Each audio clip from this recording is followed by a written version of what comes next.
biir ci suñu biir la lay jóge et je pense que la stratégie de gestion de la dette ci logique boobu noonu la nekk. logique boobu la nekk merci beaucoup Aya da nga am loo ciy dolli. oui bon voilà. Bachir li mu wax am na solo. je pense qu'il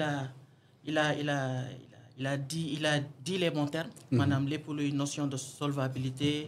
lépp luy problème de liquidité bi nga xam ne wax na ko. mais comme je le dis rek il faut qu'on revienne toujours sur les problématiques de base. moo tax j'ai bien aimé bi ma gisee sa affiche. titre bi c'était comment sortir du piège de l'endettement. dañu nekk ci benn cycle boo xam ni duñ mënuñu ci génn avec le modèle économique bi nga xam ne moo fi nekk. modèle économique bi nga xam ne moom moo fi nekk mooy modèle bi nga xam ne moo jógee ci consensus de Washington. mooy dañoo am benn héritage colonial bi nga xam ne am nañ ko. par rapport aux institutions financières par rapport à la monnaie par rapport à naka la ñuy lebee xaalis par rapport aux conditions d'endettement. xam nga tey bu ñu ñëwee jël ay critères ñu ne dañuy xool solvabilité bi dañuy xool liquidité bi yooyu noonu. nga bëgg jël ces mêmes critères là pour tous les pays c'est quelque chose qui va être biaisé parce que tey dama lay jox benn exemple. sans tenir compte des niveaux de force. Sénégal nee nañ on est à 119% du PIB de taux d'endettement du PIB. PIB mooy tout ce que tu produis en un an c'est-à-dire tey bu ñu liggéeyoon un an yëpp. lépp lu ñu liggéey produire ko bi ñu ko fayee woon bor te investir ñu ci dara ci santé ci éducation ci dara ba léegi dina des boo jëlee Japon est à 230% d'endettement de son PIB. 230%. 230%. fii Sénégal di alarmé woo à 118%. dafa am lu ko waral. oui. Brésil Argentine. oui. ils sont à 30% d'endettement de leur PIB et pourtant tey ils sont au bord d'une crise économique. Japon tey boo leen waxoon fay leen seen bor ñu fay ko amul problème 230% mën na dem ba 400%. pourquoi parce que ils sont pas dans le système bi nga xam ne ñun ci lañ nekk. ñun bu ñuy leb xaalis FMI bu ñuy jox xaalis dafa am li ñuy woowee les droits de tirage spéciaux. FMI bu lay leb dollar la lay jox. droits de tirage spéciaux yi c'est 43% dollar la 32% euro la. 12% yen japonais la 7% yen chinois la ak 7%. livre sterling bu lay leb ci monnaie yi la lay leb. 0 pour le CFA. amul donc tu es obligé d'aller prendre de l'argent en devise étrangère. léegi problème bi mooy nit yi dañu foog ni FMI bu la joxee 100 milliards. dañuy jël xaalis bi ñu viré ko ci suñuy compte gouvernement bi jot xaalis bi. alors que xaalis bi day disponible ci benn compte. ñu ne BCEAO 100 milliards yi disponible na. BCEAO créé xaalis bi jox ko gouvernement bi donc. BCEAO moom moo am pouvoir de création monétaire boobu noonu moom moo koy jox xaalis. gis nga xaalis boobu ñu lebal la bu dee dollar nga ko jëlee. boo koy rembourser tu le rembourses en dollar même boo amee surplus de liquidité en CFA. xaalis boobu noonu mënul servir pour dem fay prêt bi donc tu es obligé. d'aller t'endetter encore ci devise boobu noonu. pour mën a dem fay. prêt boobu noonu.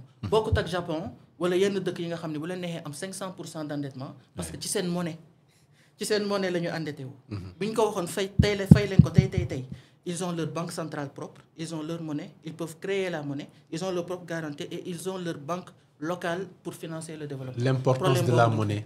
l'importance day ñëwaat gis nga sujet bi dañ koy daw rek ñu ngi koy daw. tant que rek la ñu le problème de la monnaie. keroog Ousmane Sonko wax na ko. mu am ñu dal ci kawam.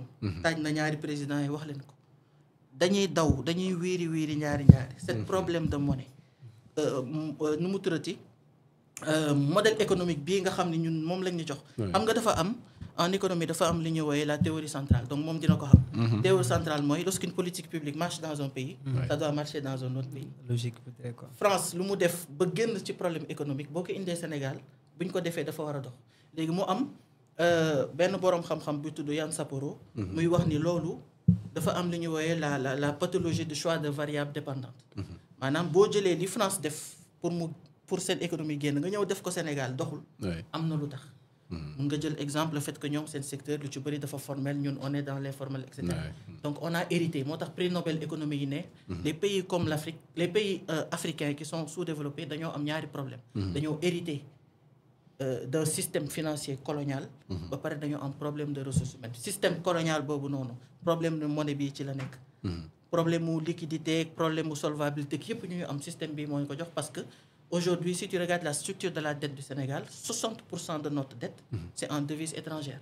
donc pour nga fay ko da ngay obligé lebaat pour dem kiiwaat kook yooyu noonu moo tax ce thème bi dafa am solo le piège de l'endettement. Oui. On va pas sortir de ça tant qu'on règle pas les problèmes de fond aujourd'hui. Les problèmes de fond damay des si yow balaa may ñëw ci Bachir parce que moo ko abordé woon tout à l'heure c'était dans mon fil wax nga effectivement le piège de l'endettement wax nañu modèle yi nga xam ne jàpp nañu ne bu doxee France rek war na mën a dox fii alors que les niveaux ne sont pas les mêmes wax nga le cas du Japon comment il peut s'en sortir avec plus de 200% d'endettement payé très facilement mais tey l'État du Sénégal semble conscient de la situation et des contournements yi mu war a mën a jàlle muy deux aspects la diversification des partenariats et le financement endogène loolu qu'est-ce que ça peut changer en attendant de régler la question de la monnaie qui n'a pas été très tôt à régler bien que le Premier ministre xam na moom conscient na ak le ton bi mu ko waxee ne il faut impérativement passer par le règlement de la monnaie avoir une monnaie propre pour mën a génn ci yenn situation yi mais tey avec ces deux voies-là diversification des partenariats ak financement endogène qu'est-ce que ça peut changer balaa ñuy dem ci wàllu monnaie bi. Ça peut changer beaucoup de choses. Oui. Xam nga aujourd'hui pour développer et que loolu ñëpp dañ ci d'accord état ñaari levier la am pour développer. Ouais. dëkkam mooy lépp luy politique fiscale. fiscalité donc plan de redressement bi dafa ñëw lu bari ci loolu. ak la monnaie bi dañ koy teg de côté pour l'instant. léegi nag tu as bien fait de parler de la diversification des partenariats. loolu day ñëwaat ci li ma wax sànq c'est-à-dire aujourd'hui dañu am ay partenariats. ay partenariats multilatéraux ak yooyu mais ñooñu le plus souvent bu ñu lay leb. dañ lay leb ci devise étrangère c'est toujours la même problématique. xaalis dina dugg mais après pour fay ko problème lay doon ba pare dafa am ay taux tu maîtrises pas tes capitaux ba pare tu maîtrises pas les taux d'endettement. xaalis boobu ñu lay lebal dañ koy intérêt yi da nga koy calculer par jour et c'est par rapport au cours de la monnaie. c'est des choses que tu ne maîtrises pas. donc ba léegi du régler suñu problème li ma neex ci diversification des partenariats dafa am yeneen leviers yi nga xam ni mun nga ci am ay mun nga ko utiliser tey par exemple ce qu'on appelle les lignes de crédit. Les lignes de crédit ce sont des partenariats qu'il faut développer avec les pays avec lesquels on a beaucoup d'échanges commerciaux. lu ci mel ni Chine tey mun nga njëkk ak Chine nga ne ko dama bëgg nga defaral ma 2 milliards de dollars de lignes de crédit.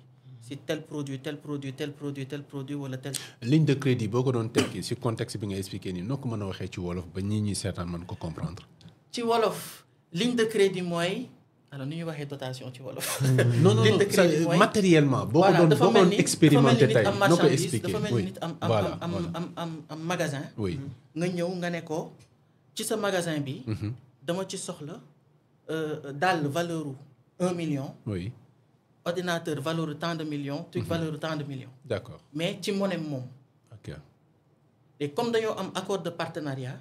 moom daf may jox loolu mu nekk benn ligne de crédit. d'accord léegi ñun loolu noonu frais yi nga xam ni moo ci waroon am ak intérêt yi gouvernement chinois bi daf koy fay moo koy garantir moo koy fay parce que yow da ngaa jënd produit yam donc dugal nga xaalis ci dëkkam.